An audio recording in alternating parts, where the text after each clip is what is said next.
Yeah.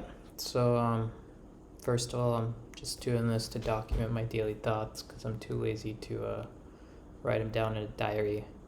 Also, the cap's over my face in order to obscure my identity for the time being in case I slip up and say something stupid or controversial. Um, but yeah, I'm just here to share my thoughts and just document it for myself. First thought of the day I had is concerning power.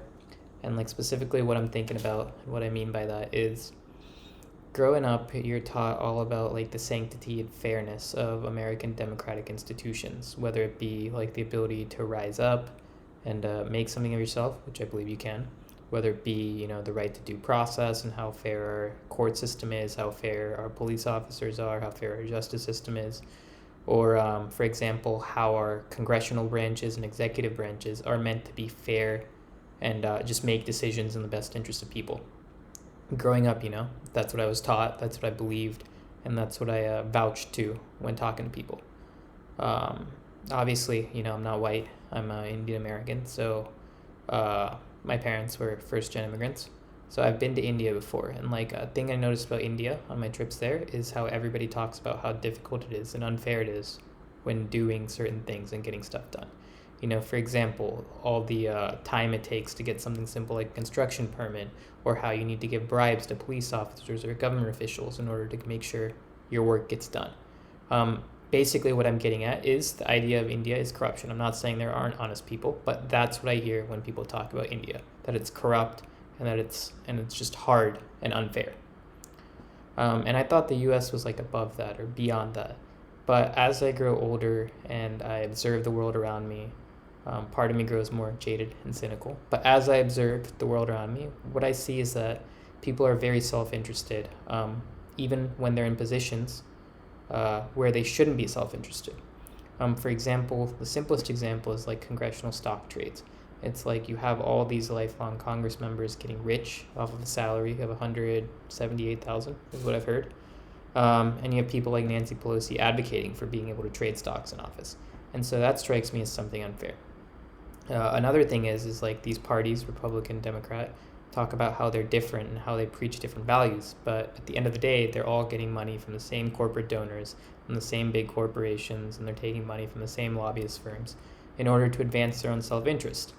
And with the recent election, I don't really care who won, honestly, but the fact that billionaires such as Elon, Vivek Ramaswamy, David Sachs are playing such prominent roles in the administration and sort of influencing policy without being elected or anyone putting them in that position. For example, Elon blocked the budget cuts. That also seems unfair to me. It's like, why are the interests of these individuals being put up above the general interest of the American people? So definitely, my fairness in American institutions has been shaken a little bit, even though I'm not a firsthand effectee of this negative of this. Like none of this affects me. My life is fine regardless. But as a neutral observer, totally unfair. The second thing on my mind is the difference between lifting and running. Obviously, I know that functionally they're different activities, but I've always been a runner, a very poor runner, but I've liked running because after the end of a run, the endorphin rush you get is absolutely crazy. And you feel like you're on top of the world. You can't help but smile. The blood's pounding and you feel alive. But I've never managed to capture that same rush with lifting. And I wonder why. It's like some people tell me they love lifting, and obviously I go into the gym, I see all these meatheads, people who've been lifting for years and whose only goal is to get bigger and bigger. But whenever I try to go lift or be consistent about it, because there's no endorphin rush, there's no incentive or payoff for me to go do that. Like, obviously, I recognize the long term health effects and implications, but it's just not fun to do. Um, but like I'm gonna keep at it and attempt to keep lifting, but I don't really want to change the way I look, honestly. I sort of just want to get stronger, stay how I look, be a little flabby, and make sure my body's not out of proportion with my sort of tiny head. Um, the next thing, and the final thing that I want to talk about today, is the city of Seattle. Right now I live in Seattle, and Seattle is such a crazy, interesting place. Like 4 months of the year, it's the most beautiful, beautiful place. Like endless blue skies, perfect 75 to 85 degree weather, people milling out and about everywhere. The water is shimmering like such a beautiful, lovely blue, like bikers, runners, paddleboarders, boaters, and just people sitting on the beachfronts and like the lakesides. Like it's just such a wonderful place. But the other 8 months of the year, man, it's like some sort of dystopian hellscape. No sun for weeks at a time, a nonstop drizzle. All you can see is gray, no other colors. Like the gray manages to dim the green and the blue. And you just sort of get sucked into it and lost. And it's like maybe I'm over exaggerating things and I just have sad.